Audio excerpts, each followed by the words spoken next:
Քո հրաշքն ամեն օր ուղերձների շարք։ Աղոթք եկեղեցիների և եկեղեցական համայնքների համար։ Մենք շարունակում ենք «Աղոթք Հայաստանի և հայ ժողովրդի համար» անվանումը կրող շարքը։ Այս ուղերձի մեջ հատուկ ուզում եմ շեշտել եկեղեցու և եկեղեցական համայնքների դերը երկրի ու ժողովրդի օրհնության և բարեկեցության հարցում։ Եվ այդ պատճառով էլ ուզում եմ, որ միաբան աղոթք բարձրացնենք առ Աստված Հայաստանում և հայ ժողովրդի մեջ ցանկացած ուղղադավան եկեղեցու և համայնքի զորացման և հոգևորապես առողջ վիճակում լինելու համար։ Սիրելի՛ բարեկամ, Տեր Հիսուսն Իր եկեղեցին տեսնում էր որպես այս աշխարհի լույս և երկրի աղ։ Աղը և լույսը խոսում են ազդեցության մասին։ Հոգևորապես առողջ և Աստծու Խոսքի հիմքն ունեցող եկեղեցին կարող է ժողովրդին մոտեցնել Աստծուն, իսկ Աստծու Խոսքի հիմքը թողած և հոգևորապես մոլորված եկեղեցին կարող է ժողովրդին հեռացնել Աստծուց։ Առաջին դեպքում եկեղեցին օրհնություն է երկրի և ժողովրդի համար, իսկ երկրորդում՝ պատիժ ու արհավիրք։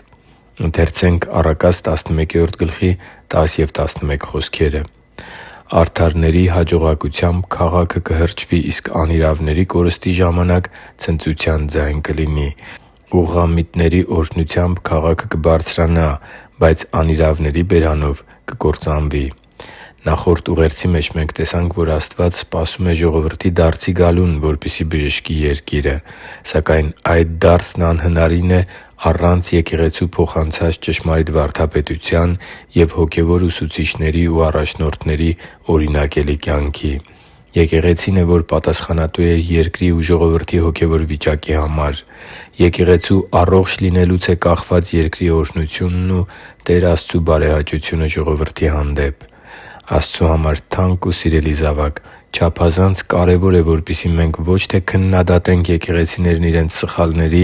և հոգևոր առաջնորդների ոչ քրիստոնեական պահվածքի համար, այլ աղոթենք, որպեսզի Աստծու երկյուղը գա մեր բոլոր ուղղադավան եկեղեցիներում, որպեսզի հոգևոր առաջնորդներն ու ծառայողները լինեն աստվածապաշտության ու աստվածավախության օրինակ իրենց առաջնորդած հոտի համար։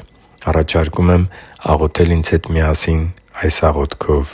«Տե՛ր, Քո բժշկարար Հոգին թող գործի մեր բոլոր եկեղեցիներում։ Աղոթում ենք, որպեսզի ամեն ծառայող, առաջնորդ և հոգևորական իր կյանքում զգա Քո քաղցր ու բժշկարար ներկայությունը։ Խնդրում ենք, որպեսզի անձնական արթնություն տաս բոլոր ծառայողներին և իմաստության ու գիտության Հոգովդ լցնես նրանց, որպեսզի Քո երկյուղով առաջնորդեն Քո ժողովրդին։ Թող Քո Հոգին գործի մեր բոլոր եկեղեցիներում, և մարդիկ ոչ միայն փրկվեն, այլև հոգևոր աճ ու հասունություն ձեռք բերեն։ Մեզ աղ և լույս դարձրու Տե՛ր։ Թող Քո անունի փառքի համար պտղաբեր ծառայություններ ունենանք և Արքայության աճի համար ազդեցություն գա մեր բոլոր եկեղեցիներում։ Աղոթում ու խնդրում ենք Տեր Հիսուսի զորավոր անունով։ Ամեն»։ Հիշի՛ր, որ դու Աստծո հրաշքն ես, և Աստված սիրում է քեզ։ Շնորհակալ եմ, որ դու կա՛ս։ Սիրով և աղոթքով, Արման Մանուկյան։